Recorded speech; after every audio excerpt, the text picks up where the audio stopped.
Hello, beautiful souls, and welcome to the Her Protocol podcast, episode 7. My guest today is this lovely lady, Susana Serrano-Davey. How are you, Susana?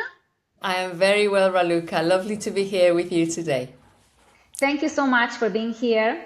And as I just told you, this conversation will be deeply personal for me because we are going to talk about self confidence. And this is something that I'm still struggling with. So I think let's start. you're not alone. This is something we all struggle with. Okay, well, I'm kind of glad to hear that. Okay, so my first question for you. You spent over 2 decades to build a successful corporate career, and Yes. then you decided to walk away. Why is Yeah. that? Wow, I wasn't expecting that question. That's an excellent question. I decided to walk away probably because for the first time in my life, I followed my heart and not my head. Because up I until that can relate. I had spent many, many years pursuing a lovely life. I enjoyed it. There was nothing wrong with it. But I was in constant pursuit of success and achievement.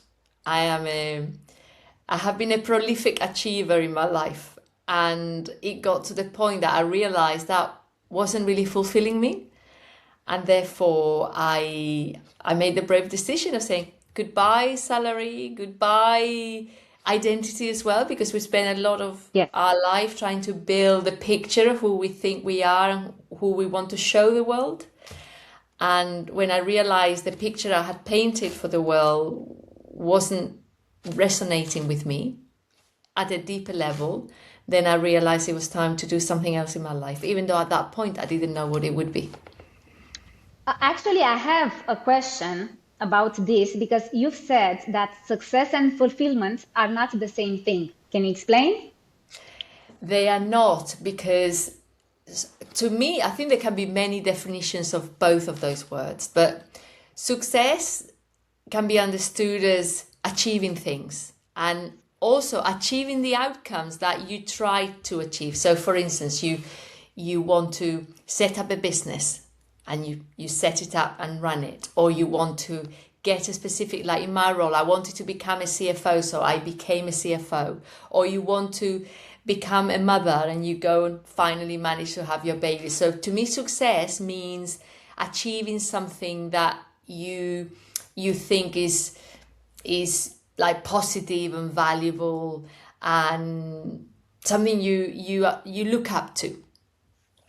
And is even yours this success? Because, for instance, I have spent so many years of my life trying to build this successful life, Yes, but I realized at some point that it wasn't actually my life because by obtaining this success, I was actually trying to prove others that, I can, exactly. I'm not stupid, I'm worthy. So Yes, it wasn't even my success or my definition of success.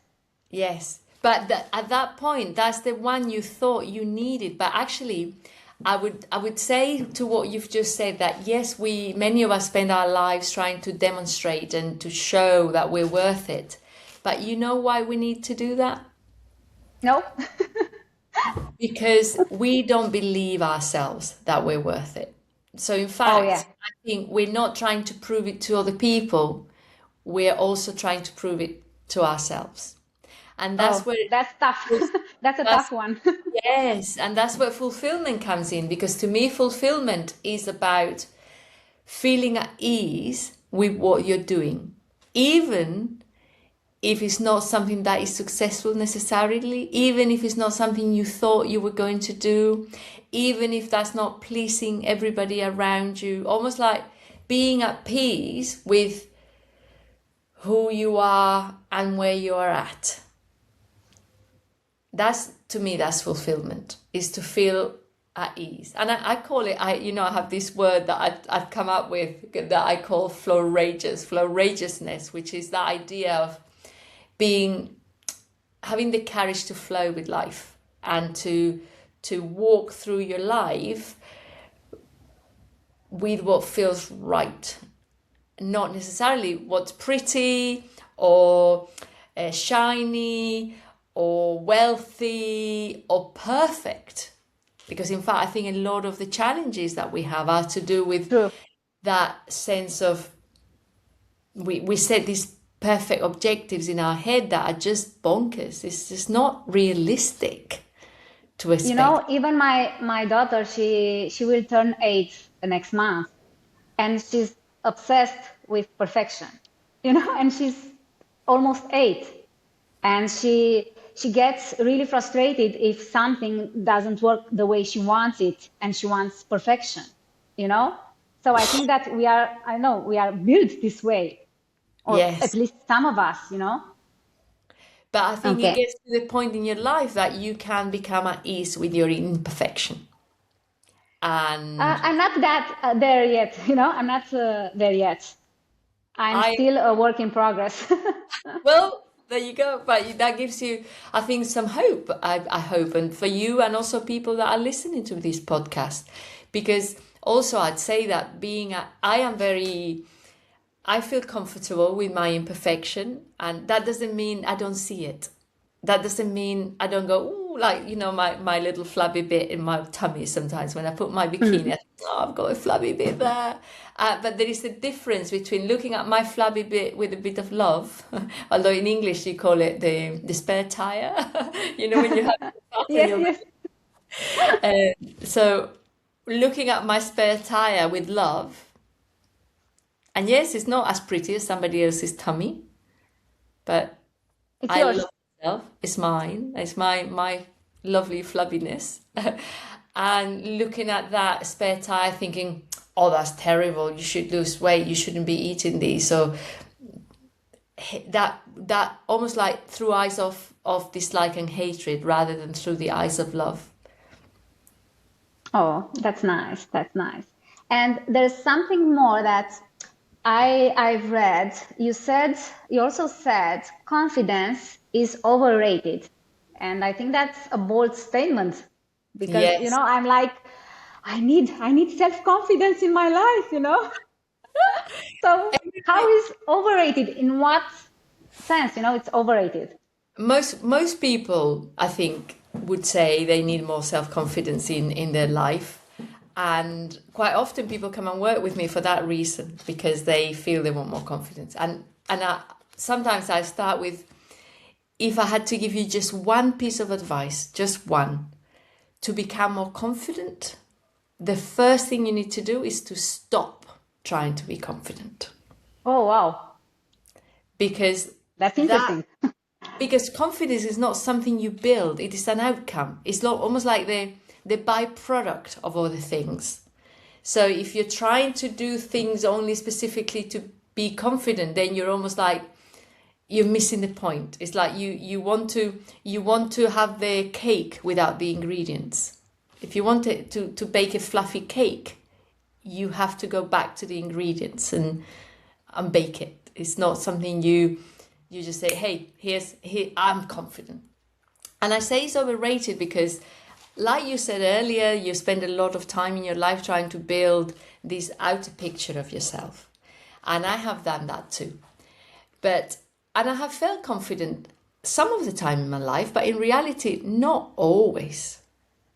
And many of the good things that I have now, or experiences that I've lived, didn't come from being confident. They came from following my heart, from being brave, from just living, surviving even.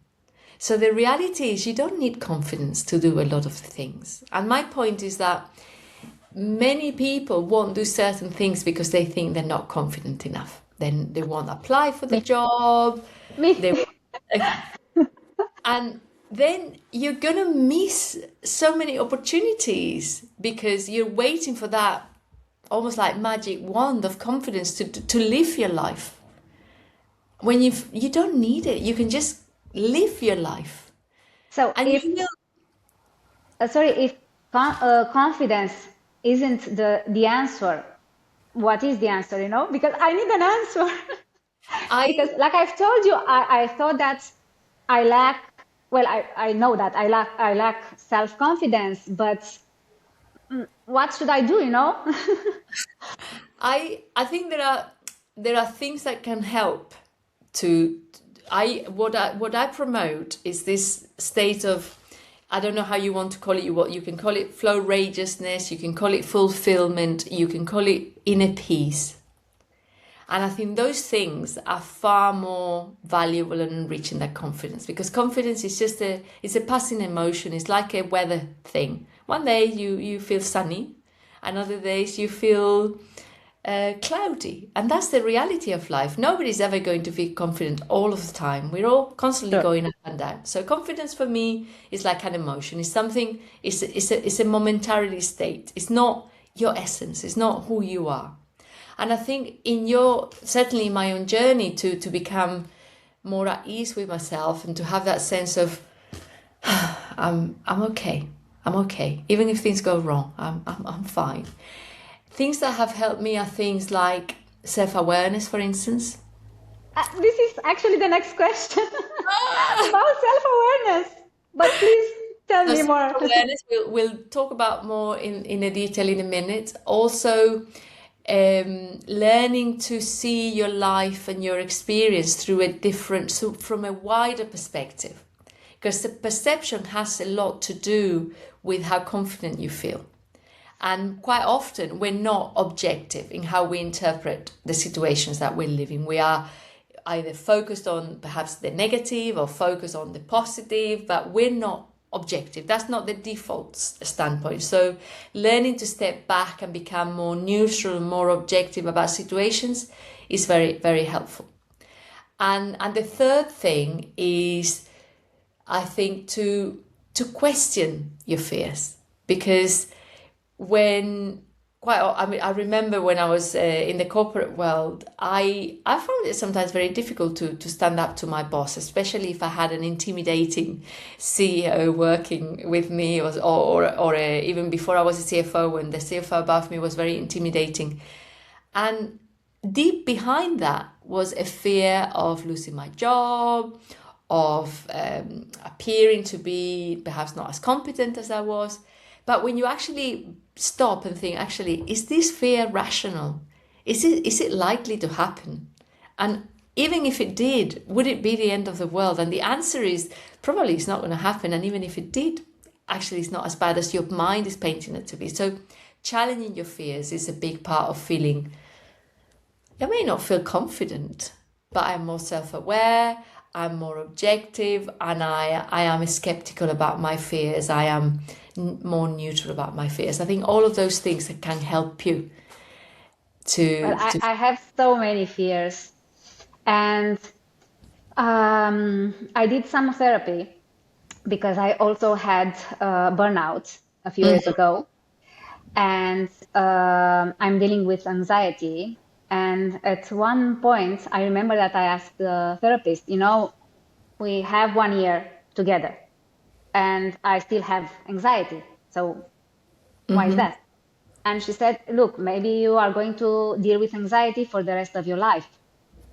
So you must, like, more or less, like you said, you must stop fighting, the anxiety and start focusing on thinking how you can live your life along with the anxiety and the fears, because I haven't done so many things in my life because I was afraid. And because I thought that I lack this yeah. self-confidence, and I was like, who am I to do I don't know what?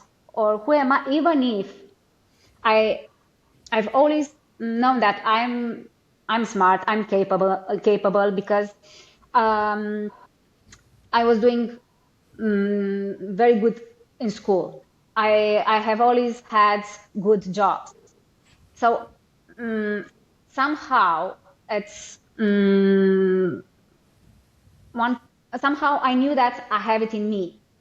But when I needed to do something for my own success, for myself, I was like, no, I can't do it. I'm too afraid to do it. I don't have it in me. Even if, again, I knew that I'm smart, I'm capable. But when I was in that moment, I was just, I can't do it. Because in that moment, you're not being self-aware and you're not being objective. Please tell me more about self awareness. I'm going to give you an example. In fact, I can send you a link later to a video that I have to prove Please, it. please. Okay? Because I I am lucky. I live part of the year. I live in a Hierro Island, which is a beautiful island with lots of cliffs. So you don't get beaches. It's just mainly Mm-hmm. cliffs. And you go to a lot of bathing places that have like heights that you can jump from.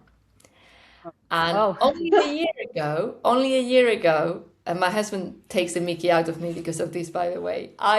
He would jump from the height, from quite high to the water, or not head first, but feet first. And the first day I jumped from a little step, literally 10, 15, like a step, right? A step. I jumped off the step. I went into the water and I went, yippee, I've done it. And he laughed. He said, what are you laughing? Why are you so proud? You've only jumped like 15 centimeters. Because for me, at that time, jumping from a height was a challenge. I hadn't done it before, or I hadn't done it in many years. And I felt childishly afraid of jumping off that step. Fast forward several months, so this was at the beginning of the summer, last summer. Fast forward to August, I'm jumping from a 3 or 4 meter height, wow. right? And I have my video to prove it. And not only that, but enjoying the experience. But that didn't mean that when I go up there, and I could go further. He jumps from further than me, and I haven't got there yet. But every time I step onto the edge, I feel the fear and I don't want to jump. And But what do you do? So, I step how can in my, you get from point A to point B? well, I didn't go with 3 meters difference in one height. I was going up different heights every Baby day. And steps. you baby steps and you build your confidence that way. And in fact, I was reading this morning how you break down confidence, and actually part of confidence comes from capability, from our own skill that we acquire by building it's like flexing a muscle. You do something once, you do it twice, then you get confidence. So you can build some of your confidence. So if I had tried to jump from the 3 meters on the first day, it would have been impossible. I was at the 15 centimeters. So 15 centimeters today, 30 centimeters tomorrow, 45, and so on. And that helps you, baby steps, you go up, and now you can do the 3 meters. So I think some of the challenges we face in life, whether it's jumping into the sea or doing something that we think is impossible, perhaps we just need to break it down into manageable chunks to grow in our own sense of confidence. But even now I know with my head, I know intellectually, I know there is no danger, but I know I have been doing it and going up. But every time I step onto that ledge, I feel the fear. And I think, right, and it's all about, and this is my point, a lot of the speeches that I do, and a lot of my second book, all of these things, my point is that it's all about how you accompany yourself at those moments when you're in trouble, when you're feeling low, when you feel fearful. And if you become your best companion, then you can. Well, well, this Because is one of the problems, because I tend to get stuck, it's like I can't get out of this, I'm like stuck. because Being you stuck. you freeze. Yes, exactly. But when you freeze, or you should be able to know that you're not being objective with the situation you're living. You're just frozen.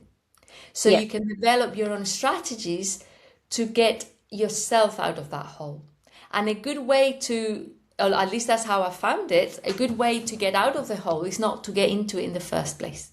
So you need to start, I think you need to start giving yourself companionship before you go in. So I used to have a problem that I have suffered burnout as well, like many people, unfortunately. And for me, the way I started to manage my stress is to spotting when I was going into the loop, that I was going just too far, too anxious, and before going in, say, "Oh, I can tell I'm putting my toe in the water. Here's my toe in the water, so I'm not going to go in."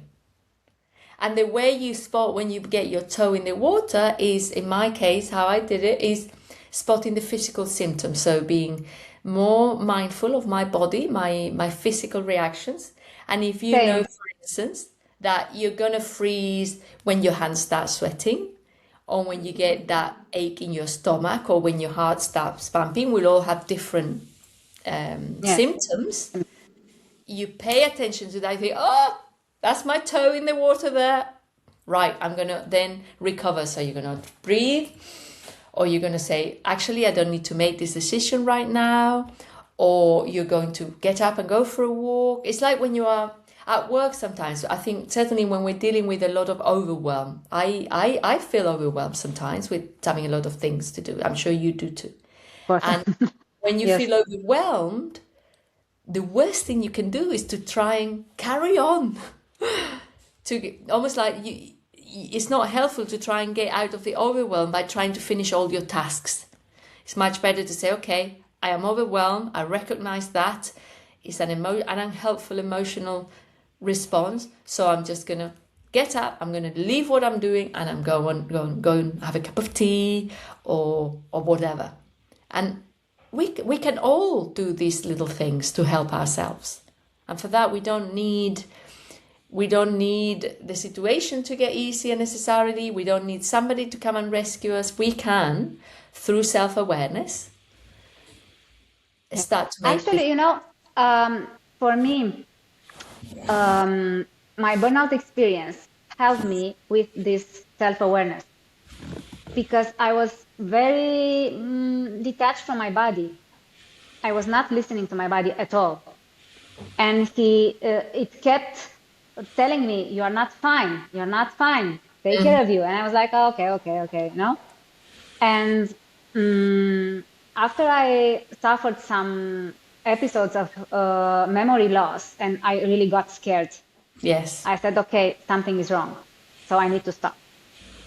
But it took me, I think, a year to recognize that I'm dealing with burnout and depression. Because I thought that, well, I'm strong, I can do it, it's fine. We all do that. We So, shove it under the carpet. yes, but the symptoms, the physical symptoms, they were there, and they were like, "Hello, please stop. You are dealing with, I don't know, stomach aches or eczemas or, I don't know, memory loss.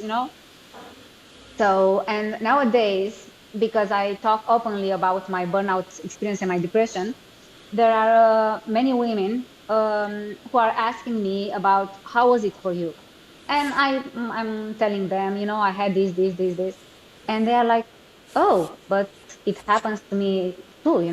But I thought that this is normal. This is life." And I said, "No, it's not normal." No. You don't have to put up with it. Yes, but the fact is that they don't even recognize the burnout or the depression. We tend to normalize this toxic, behavior we have. And I think this is because the lack of self-awareness, maybe. Yes, I agree. But we're not taught to be self-aware. It's something that I think in our current society is something that comes perhaps after a crisis point. And in a way, you could. One of the things that really prompted me to change the course of my life is that I had a health problem, and I ended up in hospital and nearly died, and I realized that something was wrong, but what a beautiful gift. So sometimes these crises that we have, whether it's Exactly. burnout or a health problem or some big massive thing going on, is what it needs to realize that perhaps we've been driving on autopilot would be a good way. That's how I would describe my life Yes. before. I was on autopilot, Same, just same. doing a lot of things, achieving things, having fun as well, but absolutely on autopilot. And then when that crossroads came into my life, I thought, okay, this is not the right thing anymore. I felt the urge, and I'm sure you have done as well. I'm sure people listening to this podcast, they're listening to us here for that reason, because they have that almost like a seed within themselves to search for answers about them, answers about their meaning of life, answers about what to do, where to go. And that road takes you to discovering a lot of things about yourself and about, actually, I think it's about putting into context things that perhaps seem very, very important before. Suddenly they think, actually, that's not so important. I shouldn't lose sleep over this. And that's what takes you nearer, I think, to a state that I think is way better than confidence, which is just you're at ease with yourself and you're okay. You're okay with not being perfect. You're okay with not having the most successful business. You're okay with not making the most money. You're okay with having quite a few wrinkles by now, and you're okay with a lot of things. And you realize you don't need confidence. Of course, it's lovely to have. We all enjoy having it, but Yes. like the icing on the cake. That should be just the icing on the cake, but not the barrier that stops us from trying things out in life that we feel are worth doing. Do you have some tips and tricks regarding self-awareness? How can we become more self-aware of ourselves? Yes, of course. Please tell. Earlier, like in show cookery programs. For me, one of the things that has helped me enormously in my self-awareness is journaling.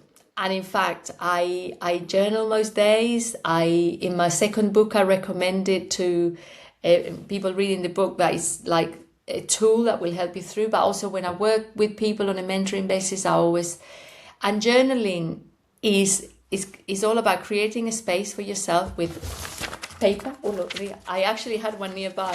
This wasn't intentional, by the way. We hadn't planned this, had we, Raluca? No, not at all. So pen and paper, old-fashioned paper. Forget about your laptop or forget about and just create a space of 15 minutes every day for you, and just write. But what? What? Well, it could be gibberish, whatever. It could be your shopping list. But I know at the beginning it's quite difficult.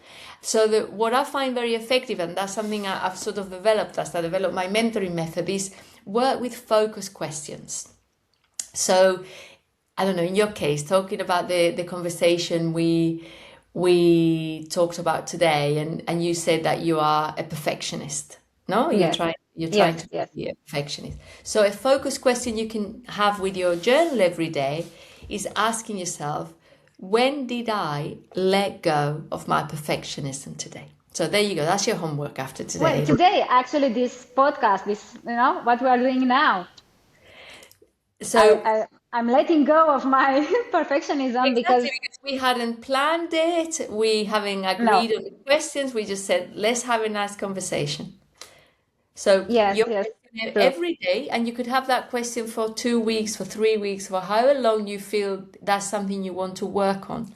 By working with focus questions, you almost like help yourself to place attention on that thing you want to nourish. And in this case, if you want to let go of that rigidity, that control, because perfectionism is a very complicated thing, because it is associated to other things like control. You need to control the Say, outcome. yes. And so for me, journaling is very helpful. And with questions, it's very easy to journal, because then you'll be able to think, right, when did I let go of my perfection? And you'll think about when you let go of your perfectionism, but you'll also realize when you were on control freak mode, and you think, oops, perhaps I went on control freak mode. Actually, again, I have one question, because I also know that you said something like, um, we shouldn't just look for answers, but for better questions. I have it here. you know, You've done your because homework, Ralika, for yeah, this. yes, of course, of course. The idea is people are often telling me, "Oh, Raluca, it seems so easy for you to record a podcast, let's Yes. say, or organize an event. You put yourself out there." And I say, it's not easy for me. And for instance, this podcast, I am afraid to do it in Romanian, which is my mother tongue. English is not my mother tongue, you know. And I'm always like, oops, I think that I didn't say I don't know what correctly, or I did say I don't know what stupid thing, or you know. And I have this in my mind over and over again that for sure I said something that was not okay, or you know, and I'm keep punishing myself for not being perfect. So in your diary, you could ask yourself every day, what am I really proud of today? What did I Uh, do really well today? it is very hard to find an answer to that question. I think I have to do some, I don't know, many years of journaling. No, no, you'd be surprised. Because come on, tell me, what are you what thing made you really proud yesterday? Think of what you did yesterday in your normal day or this morning. Something But that you this moment now, I'm proud of doing this with you today. and when you think that, when you state that, how do you feel? I feel good. I So feel if you good. do that every day, just focus because it's not I think that and again that's one of my points that the landscape of our life is so rich that there's going to be wonderful moments, there's going to be really tricky moments, there's going to be like sweets and sours. But if we only Exactly. ever focus on the sours, we think, oh, sour, my life is sour, everything is sour, then life is going to taste sour. But if you help yourself also focus on the sweet because you're asking yourself questions, because you are reflecting, because you are getting off the autopilot mode, then you'll realize that life is sweet and sour. Because actually, if it was only sweet, it'd be a bit boring as well. Of course, yes.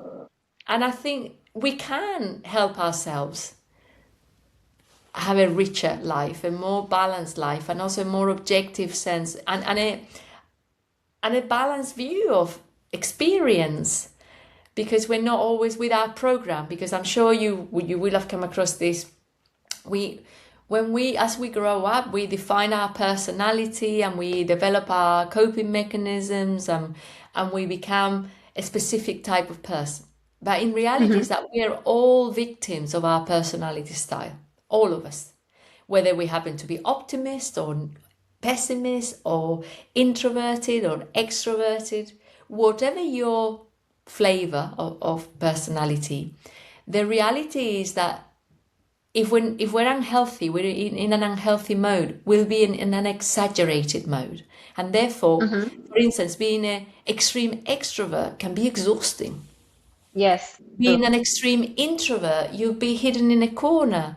If you are an extreme optimist, you'll be making really poor decisions in your life because you're not looking at the full picture. If you're an extreme pessimist, you won't try things that are worthwhile. So I think through self-awareness and through that, if we follow that urge that we have to find answers and we do it in a constructive way, we can become just balance. And sometimes in life, if you know your style is like I'm an extrovert, and sometimes I am exhausted. And in fact, I find it really difficult to have people at home, guests stay over for more than 3 days because I'm so extroverted. I try so hard to be the best host that I can be, and I am exhausted. And therefore, sometimes what I do is to say, okay, I know that's my personality trait. And therefore, when I have friends over, I might say, you know what, why don't you cook dinner tonight instead of me cooking dinner? Or I find ways to almost like balance my natural tendency because I know if I follow my normal program, that thing that is hardwired into me as my personality and the person who I am and my ego, it will become difficult. So I And proactively, overwhelming. Exactly. And so I proactively, because I am self-aware, I am free. I am freer to make better choices in life. Wow, that's And I very think interesting. everybody is. This is not rocket science, by the way. I'm not special, or there's nothing different about me than you or anyone else. I think it's about coming to that crossroads in your life and thinking, you know what, I am fed up of being a prisoner in my own personality. I'm fed up with sort of stepping into the same block again, or I'm fed up with feeling anxious. And in fact, I would disagree with your therapist. I don't think you have to deal with anxiety all your life. I think you can let go of that. And there are different types of work that can be done to let go. Mm, And well, but she said something like, there's this possibility that yes, I'm going to deal is not it is. like for sure, but But only because you will have chosen to do so. Because within us there is a deeper, wiser, more meaningful self that is not the one on the outside, or at least that's my belief. And when deep down we make a choice, when you're really truly fed up to be a victim of your anxiety, and you, not with your head but with your heart, you say, I've had enough of this, and you surrender, the anxiety will not be so difficult for you anymore. But you need to do that inner decision, not an intellectual decision, because all yes, of the the problem is my mind. exactly. The problem is my mind, of course, I know that. Remember, I said, if you want to be confident, stop trying to be confident. Yeah. Stop that head. Just Yes, and I'm actually trying so hard to be confident. then I think I give you, if I was an old lady reading your palm, like in the other saying, "Ooh, this is not a very good palm." If you carry on trying hard to be confident, I would Yeah, start with just learning to be your best friend. I That's find just this very hard. So I can be the best friend of everyone on this planet, but myself. It's very then, hard for me to be gentle with my own person. but You you know, can. I haven't been struggling with the way I look at myself for as long as I know. You know, I used to hate my body. I used to always to believe that I'm not enough. I'm not beautiful enough. I'm not smart enough. I'm just not enough in general. Now I'm a work in progress, and it's going well. But I'm still struggling with this aspect in my life. And I have been there myself, so I can't. I understand. But also, I think one of the things that I mentioned in my second book is that when I was at one of my rockest bottoms of my confidence, something that helped me is seeing myself through other people's eyes.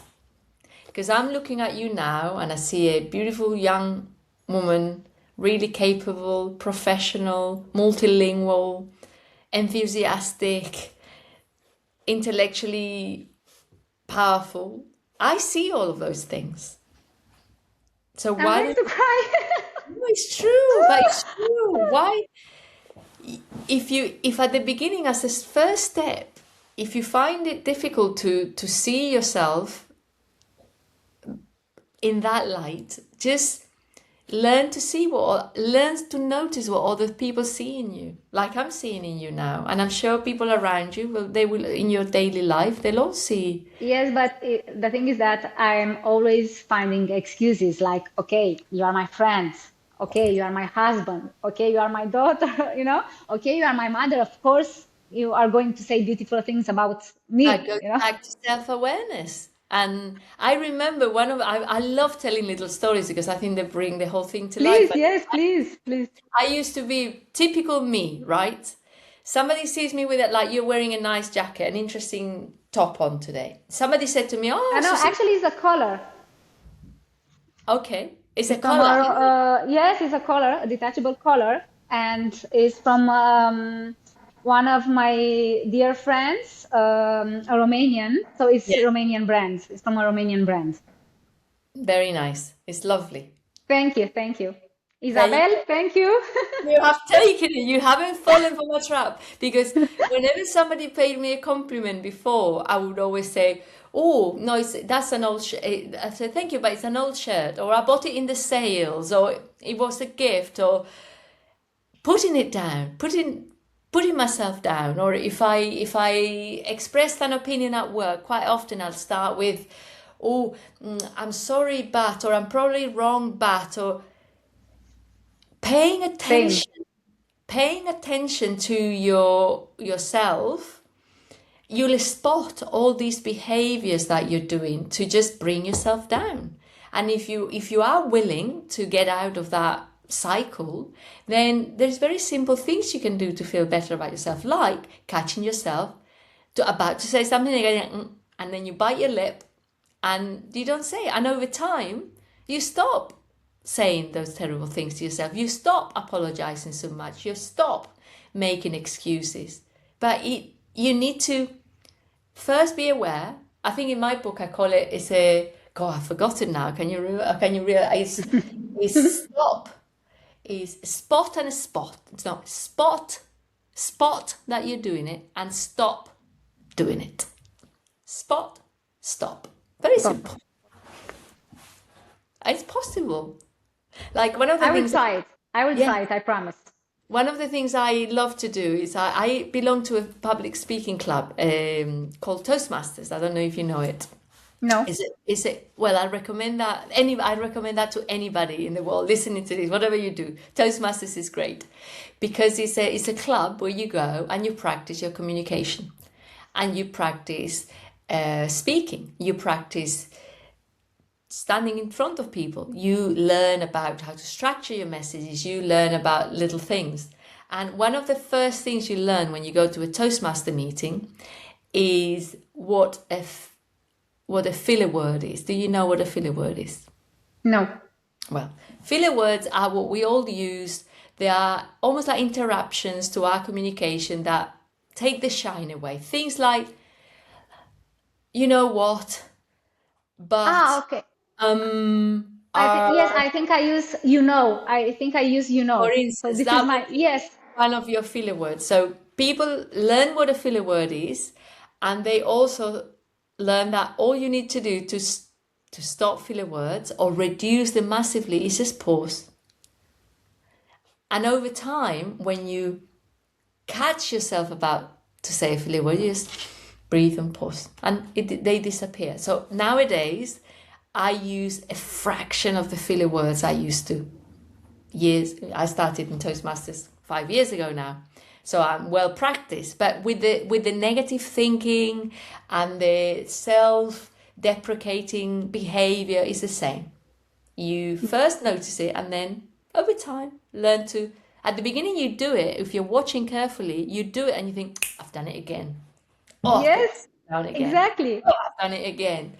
But if you keep at it over time, you will do it less and less and less. And if you do it, you are aware of it, and then you'll be able to offset it. To say, "I've done it again," but then immediately you give yourself a nice thought. Perhaps I'm not looking quite as wrinkly today, Susana. You're okay. You're 52 or 53. I've forgotten now how old I am, but you can modulate how you engage with yourself. And I think it's all about the relationship you have with yourself, rather than being very capable at doing a particular thing. Because in reality, we're all going to feel really confident about certain things, but not so confident about others. And True.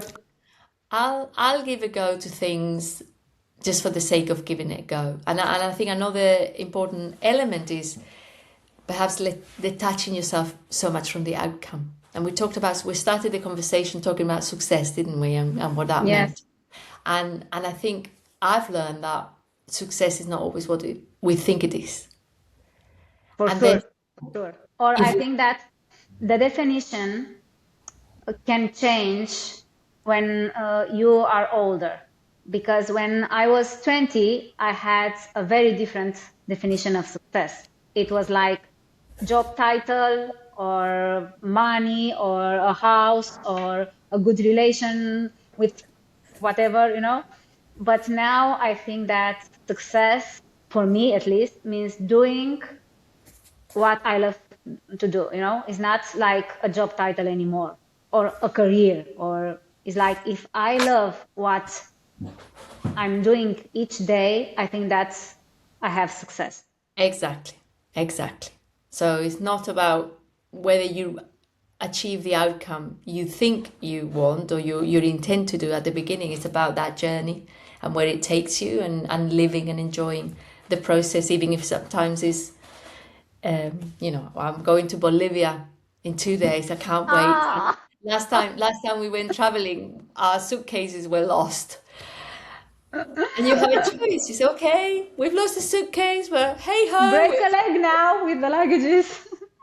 we'll make do. And we went and bought some new sandals, and then eventually the cases arrived. But I think life is a bit like that. If you get too stressed and too focused on, no, this is the outcome I want, then you're not going to enjoy life, and you're certainly not going to feel confident. You're going to feel frustrated, burnt out, or just, Exactly. and you won't be very nice to be around either, which is the sad thing. Actually, when I had burnout and depression, I was living my best life until that moment. I had a very good job. I had my marriage with my husband. We were about to buy a house. So everything on the outside was perfect. But how was But little Raluca? like dead, I was like, I was dead on the inside. Yes. And I started to tell people around that I'm not fine. And they're like, okay, you're exaggerating, You need a vacation, but everything is going to be fine, And I was like, no, I'm not fine. But we think that if we have everything, like society teaches us everything, this everything means it's okay, it's enough. But actually, for me, it was not enough. And I was like feeling dead on the inside, even if on the outside I had everything. Yes.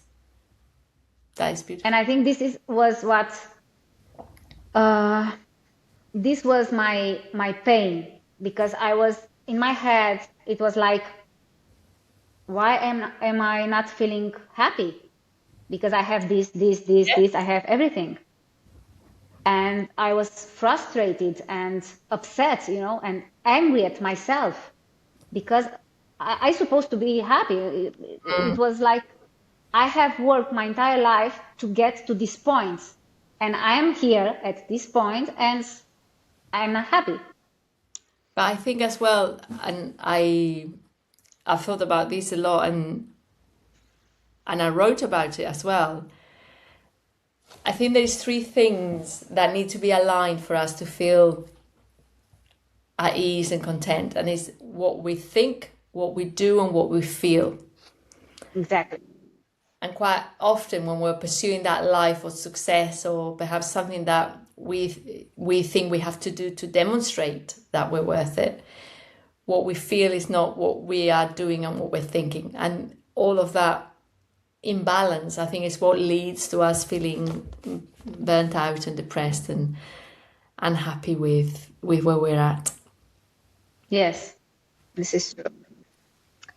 I have a question. It is a bit funny. Go on then. Tell me if this is correct. So your work now includes mentoring, writing, speaking, and even farming mango. Is Yes. that correct? So um, this is a huge shift, from the corporate career to, Yes. to writing, speaking, farming mango. Please It is. I'll share try more. to brief because we're running out of time. But I think, to me, that is almost what I try and tell people as well, is you don't have to be the version of yourself that you are now. Life is richer, and you as a person are more wondrous that whatever we can think at any given time, if we only look at our past and what we've done so far in life.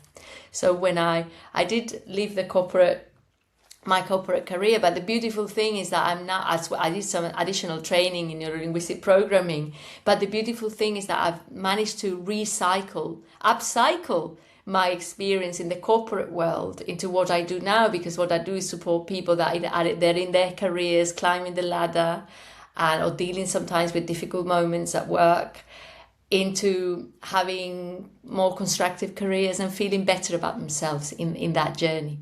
But also, I love communicating as well. And when I gave up my job, it was like jumping off a cliff, because I didn't know what I was going to do.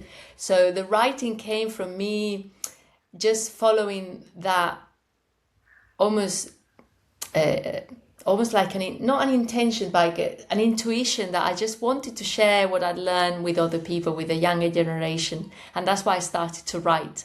So when I started to write, I didn't do it to write a book. I just wanted to explore what I wanted to tell other people that perhaps were earlier in their careers.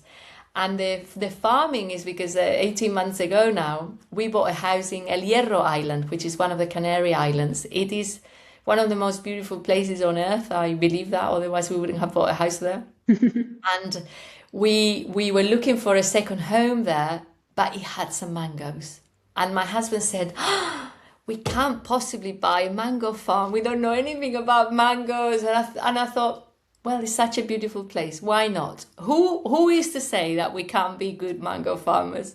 So whilst we had no idea, we took it up, and we're okay. We're okay making mistakes. We don't, we're not very experienced, but we have found some people that can help us with that as well. And yes, you can be all of those things. In fact, you can do way more than we think, and that's for me a lovely lesson in life, not to narrow yourself into your current way of seeing yourself, but to just widen that, almost like paint a picture and see where life takes you.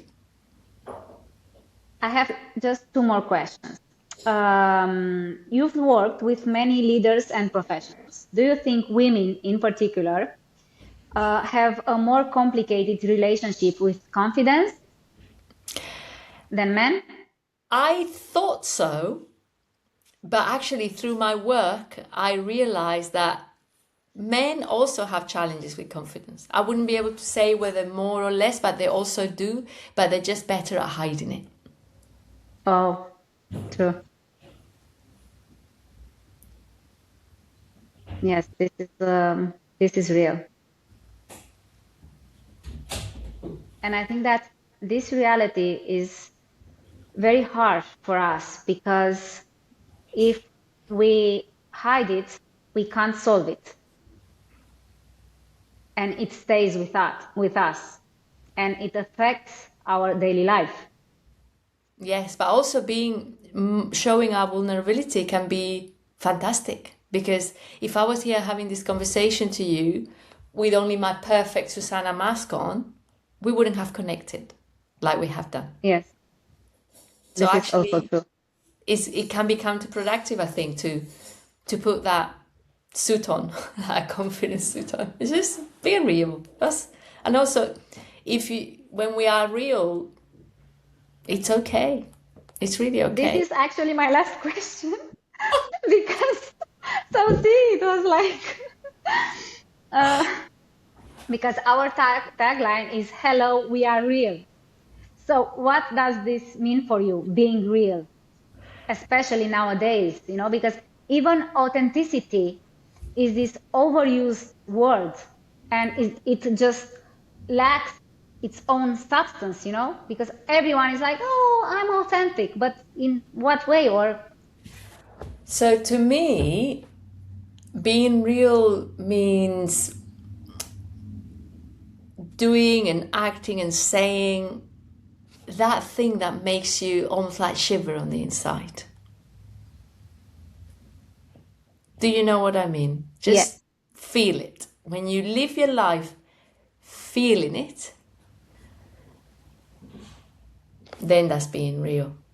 And I'm not talking about fear or nerves. I'm talking about a special, different kind of thing that sometimes we've all had that moment in life that doing something or saying something, and that feels magical, and that is being real. Thank you so much. And I really hope that this is just our first episode together,